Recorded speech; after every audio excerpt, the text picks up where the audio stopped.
நீங்க ரொம்ப ஆவேசமாக இதே சத்தியம் சாத்தியமே மேடையில் நீங்க பேசிய விஷயம் அது பார்லிமெண்ட் வரை போய் பேசப்பட்டு ஜாயிண்ட் பார்லிமெண்டரி கமிட்டி முன்பாக மாவட்ட ஆட்சியர் ரெவென்யூ ஆஃபீஸர்ஸ் எல்லாம் போய் விளக்கம் கொடுத்துட்டு வந்த விவகாரங்கள் எல்லாம் கூட பார்லிமெண்ட்ல பேசப்பட்டது. இந்த பில் வருவதற்கு தமிழ்நாட்டில் இருந்த திருச்சியில் இருந்த ஒரு கிராமமே வக்பு ப்ராப்பர்ட்டின்னு ரெஜிஸ்டர் பண்ண முடியாமல் போயிடுச்சுன்ட்டு இங்கே உருவான பிரச்சனை பார்லிமெண்ட் எல்லாம் எதிரொலித்தது. அதனுடைய இந்த பில்லு பாஸ் ஆவதற்கு கொண்டு வரப்படுவதற்கு அதெல்லாம் கூட ஒரு காரணம். சார், நீங்க என்ன சொல்ல விரும்புறீங்க? நீங்க நினைத்தது நடந்துருச்சா? உங்களை மாதிரி ஆட்கள் எல்லாம் நினைத்தது? நம்ம எல்லாரும் நினைச்சது நடந்துருச்சு. ஒரு கடந்த மாசம் நம்ம திருநெல்வேலியில ஒரு இஸ்லாமிய முன்னாள் சப் இன்ஸ்பெக்டர் ஒரு வக்ஃபு சொத்தை காப்பாற்றணும்னு சொல்லி எனக்கு உயிர் அச்சம் இருக்கிறது, எனக்கு உயிரை கொன்னுருவாங்கன்னு சொல்லி வீடியோ போட்டார். அவர் கொலை செய்யப்பட்டார். இது நமக்கு எல்லாம் தெரியும். நம்ம சகோதரர் காங்கிரஸ் சார்ந்த சகோதரருக்கு தெரியும். வக்ஃபு சொத்தை காப்பாற்றணும்னு சொல்லி ஒரு முன்னாள் காவல் அதிகாரி படுகொலை செய்யப்பட்டார். இப்ப தமிழ்நாடு அரசு பாலுக்கும் காவல் பூனைக்கும் தோழன்கிற மாதிரி வக்ஃபு சொத்து ஐயோ மோடி அரசு கொண்டு வந்து விட்டதுன்னு சொல்லி இந்த கருப்பு பேஜ் எல்லாம் அணைஞ்சு கபட நாடகம் போடுது.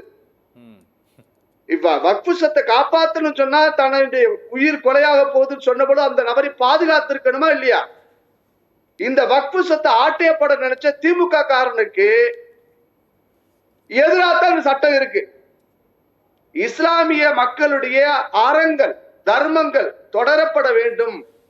அதுல இருக்கக்கூடிய சொத்துக்களுக்கு முறையான வருவாய் பெரிய அளவில் ஈட்டப்பட வேண்டும். ஒரு எடுத்த எடுப்பிலேயே இந்த சொத்து எங்களுக்கு சொந்தமானதுன்னு சொல்லி இவங்க உரிமை கொண்டாட இயலாது, முடியாது. உதாரணமா சொல்றேன், நம்ம இதுக்கு முன்னாடி தமிழ்நாட்டுல இருந்த வக்ஃபு தலைவர் ரஹ்மான் நினைக்கிறேன், மேபி அவர் பேர் மறந்துட்டேன், அப்துல் ரஹ்மான் நினைக்கிறேன். அவர் சொல்கிறார், கோவில் வேண்டுமானால் சிவன் கோவிலாக இருக்கலாம், சோழர் காலத்தில் கட்டப்பட்ட கோவிலாக இருக்கலாம், ஆனால் அது வக்ஃபு சொத்து என்று சொல்கிறார். இது எப்படி இருக்குன்னா, ஒண்ட வந்த பிடாரி ஊர் பிடாரியை விரட்டுறது மாதிரி நீங்க என்ன வேணாலும் சொல்லிட்டு போவீங்க, நாங்க கேட்டுட்டு போனுங்கிற நிலைமையில இல்லாம முறையாக சரியாக செய்வதற்கு தமிழ்நாடு எல்லாத்துக்கும் முன்னோடின்னு சொல்றாங்க பாருங்க. உண்மைதான். இந்த வக்ஃபு சட்டம் குறித்தான விஷயத்துல பிள்ளையார் சுழி போட்டது தமிழ்நாடு தான். அது திருச்சியில் இருக்கக்கூடிய அந்த திருச்செந்துறையில் இருக்கக்கூடிய சந்திரசேகரேந்திர சுவாமி திருக்கோயில் விவகாரம் தான் முதல் காரணம். இதுதான் இந்திய நாடு முழுக்க, பாரத நாடு முழுக்க பாருங்களேன். நீங்க சொன்ன அந்த கிராமத்துல ஒரே ஒரு சர்வே நம்பர் மட்டும்தான் அந்த மாதிரி அப்படிங்கிறது இந்த நாட்டுல, இந்த நாட்டினுடைய அவ்வளவுதான். அதுக்கு மேல கான்ஸ்டிடியூஷன்ல நிர்வாக ரீதியாக விசாரிப்பதற்கு வேற இடம் கிடையாது. அந்த கமிட்டி முன்பாகவே போய் சொல்லிட்டு வந்துட்டாங்க. ஆனா இதை எல்லாமே நீங்க அப்படியெல்லாம் ஒரு பொய்ய பரப்புனீங்களே, அதுக்காகலாம் கொஞ்சம் கூட வருத்தப்படவே மாட்டீங்களா? நீங்க என்ன ஸ்டாலின் கேட்க வேண்டிய கேள்வி நீங்க தானே உட்கார்ந்து பேசுனீங்க பொய். அந்த ஊரு நீங்க ஆமா நீங்க சொன்னீங்க இல்லையா, அந்த திருச்செந்துறை அப்படிங்கிற கிராமமே வக்ஃபு சொத்து, அங்க யாராலையும் வீடு வாங்க முடியல, விற்க முடியலன்னு சொன்னீங்களே, அது இன்னைக்கு முழுக்க முழுக்க பொய்யின்ட்டு நிரூபணமா இருக்கு. இல்ல இல்ல, நீங்க கேள்வி கேட்க வேண்டிய தமிழ்நாடு வக்ஃபு தலைவர்கிட்ட கேட்கணும். ஏன்னா ஒரு கோயில் இந்து கோவிலாக இருக்கலாம், ஆனால் அந்த சொத்து வக்ஃபு சொத்துன்னு கேட்டார் பாருங்க, அந்த நபர்கிட்ட போய் நீங்க கேள்வி கேட்கணும்.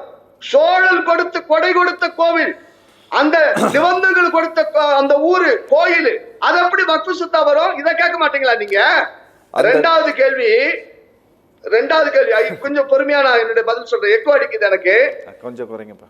இப்போ இப்ப 1913 இருந்து 2013 வரைக்கும் 18 லட்சம் ஏக்கர் வக்ஃபுக்கு சொந்ததா இருந்தது. 2013 இருந்து 2021 வரைக்கும் சம்திங் 21 லட்சம் ஏக்கர் வந்ததா சொல்றாங்க. கிட்டத்தட்ட 39 லட்சம் ஏக்கர் இருக்கு இந்தியாவிலங்கிறாங்க. நீங்க வக்ஃபு சொத்துல இருக்கக்கூடிய அந்த தர்மங்கள் பல இஸ்லாமியர்களுடைய மசூதிகள்ல இதே வக்ஃபு சார்ந்த பிரச்சனை இருக்கு. மதுரையில இருக்கு, மதுரைக்கு பக்கத்தில் இருக்கிற இந்த மன்னர் கொடுத்த சொத்துன்னு சொல்லி ஒரு மானிய பிரச்சனை இருக்கு. இது மாதிரி இந்த விவகாரங்கள் எல்லாம் இல்லாம இருக்கணுங்கிறதுக்காக நெறிப்படுத்துவதற்காகத்தான் சட்ட திருத்தம் கொண்டு வந்திருக்கிறாங்க. ஒரு கேள்வி எங்க ஐயா தமிழ்நாட்டுடைய முதலமைச்சர் ஸ்டாலின் சொல்றாரு, இது இஸ்லாமிய மக்களுடைய மத உரிமையில் தலையிடுகிறதுன்னு கேட்கிறார். இந்த அரசாங்கம் மதசார்பற்ற அரசு, மத்தியிலும் மாநிலத்திலும். அப்படி இருக்கும் பட்சத்துல இந்துக்களுடைய கோவில்களை, இந்துக்களுடைய சொத்துக்களை நிர்வாகம் பண்ணுவதற்கு இந்து சமய அறநிலையத்துறைன்னு ஒண்ணு எங்களை மேல ஒரு ஆதிக்கம் செலுத்துறீங்க. நாங்க உதாரணம் இப்ப ரவிக்குமார் ஒரு கோயில் வச்சிருக்கேன்னு வச்சுக்கோங்க, அந்த கோயிலுக்கு நான் சொத்து வாங்கியிருக்கேன்னா அந்த சொத்தை நான் விற்கிறேன்னு வச்சுக்கோங்க, நீங்க ஹெச்ஆர்என்சில போய் என்ஓசி தடையில்லா சான்று வாங்கிடுவான்னு சொல்றாங்க. இப்போ ஒரு தனிநபர் கோயில் வச்சிருந்தாலே இந்து சமய அறநிலையத்துறையிட்ட போகணுங்கிறது சரியா தப்பா? தப்பு. இந்து சமய அறநிலையத்துறைன்னு வச்சுக்கிட்டு என் கோயில் சொத்துக்களை, எங்க முன்னோர்களுக்கு கொடுத்த சொத்துக்களை நாட்டாமத்தனம் பண்றது தப்புன்னு சொல்றதுக்கு ஒரு துளியும் வாய் திறக்காத முதலமைச்சர் வக்ஃபு சொத்து விஷயத்துல முஸ்லிம்களை தாஜா செய்வதற்கும் முஸ்லிம்களுடைய வாக்குகளை பெறுவதற்காகவும் தவறாக எங்கள் இஸ்லாமிய சகோதரர்களை வழிநடத்துகிறார், அதற்காக நாடகம் போடுகிறார் என்ற குற்றச்சாட்டை நான் முன்வைக்கிறேன். இப்போ இந்த சட்ட திருத்தமானது பாராளுமன்றத்தில் நிறைவேறிச்சு. இங்க பாருங்க, ஒரு நிமிஷம் நீங்க கொஞ்சம் புரிஞ்சுக்கங்க. இந்த வக்ஃபு சொத்துக்கள் சம்பந்தமான வழக்குகள் எல்லாம் கூட இருக்கு. இது சம்பந்தமா 2013 ஒரு திருத்தம் கொண்டு வந்த போது அப்போதே இந்த சொத்துக்கள் அத்தனையும் முறைப்படுத்தப்பட்டுருச்சு. எங்கெங்க என்னென்ன ப்ராப்பர்ட்டி இருக்கு அப்படிங்கிறது முழுக்க கணினிமயமாக்கப்பட்டுருச்சு. நீங்க சொல்றத போல இதை இதுக்கு மேல இதை இவர்கள் நிர்வாக ரீதியாக இதை சரி பண்ணணும் அப்படிங்கிறது இல்லை.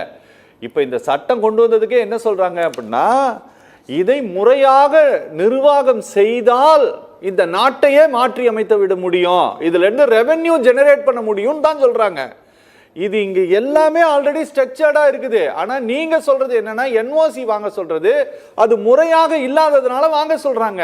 நீங்க எப்படி ரெண்டையும் நீங்க இல்ல அரவிந்த் சார், நீங்க தயவு செஞ்சு புரிஞ்சுக்கங்க. இல்ல இப்ப அறநிலையத்துறையுடைய நிர்வாகத்தின் கீழ் இல்லாத, அதாவது பட்டியல் கோவில், பட்டியல் சாரா கோவில், ராமசுப்ரமணியன் அண்ணே ராம ரவிக்குமார் அண்ணே, நீங்க புரிஞ்சுக்கங்க. நீங்க ஒரு மாநிலத்தை மையப்படுத்தி பேசுறீங்க. ஆனா இந்த வக்ஃபு போர்டு அப்படிங்கிறது இது இந்தியா முழுவதுமே முறைப்படுத்தப்பட்டிருக்கு. நீங்க சொல்வதை போல கோவில் சொத்துக்கள் நீங்க இந்தியா முழுவதும் முறைப்படுத்தப்படல. இல்ல ஐயா, நான் சொல்றேன், இப்ப தமிழ்நாட்டுல கொலை நடந்துச்சுல, அது வக்ஃபு ப்ராப்பர்ட்டி இல்லைன்னு சொல்றாங்க. அதனால அது சிவில் டிஸ்பியூட், அது கோர்ட் பாத்துக்க போகுது, விட்டுருங்க. நீங்க அதாவதுங்க, ஒரு அந்த அதிகாரி சொன்ன விஷயம் நீங்க சொல்லக்கூடிய சிவில் டிஸ்பியூட்டாக இருக்கட்டும், வக்ஃபு சொத்துக்காக ஒரு நபர் காப்பாத்தணும்னு போராடினார், அவர் கொலை பண்றது நியாயம்னு இந்த முதலமைச்சர் சொல்றாரா? இல்ல, அப்படி சொல்லலையே. அதுதான் கமிட்டி இது போட்டாங்களே உடனடியாக. இரண்டாவது, வக்ஃபு சொத்து விஷயத்துல மாவட்ட ஆட்சியர் ஒரு அரசாங்கத்துடைய அதிகாரி தலையிட முடியாதுன்னு இருந்தது. இப்ப தலையிடலாம். ஒரு டிஸ்பியூட் வரும்போது அதை தீர்ப்பதற்கு ஒரு வழிவகை இருக்கு. இது நல்ல விஷயம் தானே? சரி, நியாயமா முஸ்லிம்கள் ஆதரிக்கணும். இவங்க மோடியின் மீதான வெறுப்பை, அரசியல் ரீதியிலான வெறுப்பை, இந்த முஸ்லிம்களுக்கு பாதுகாப்பாக அவர்கள் சொத்தை வருமான வகையில் அதிகப்படுத்துறதுக்காக கொண்டு வந்த சட்டத்தை அரசியல் காரணங்களுக்காக எதிர்க்கிறார்கள் ஒழிய வேறு எந்த காரணத்திற்காக எதிர்க்கவில்லை. ஓகே சார், ஓகே, பேசலாம் சார்.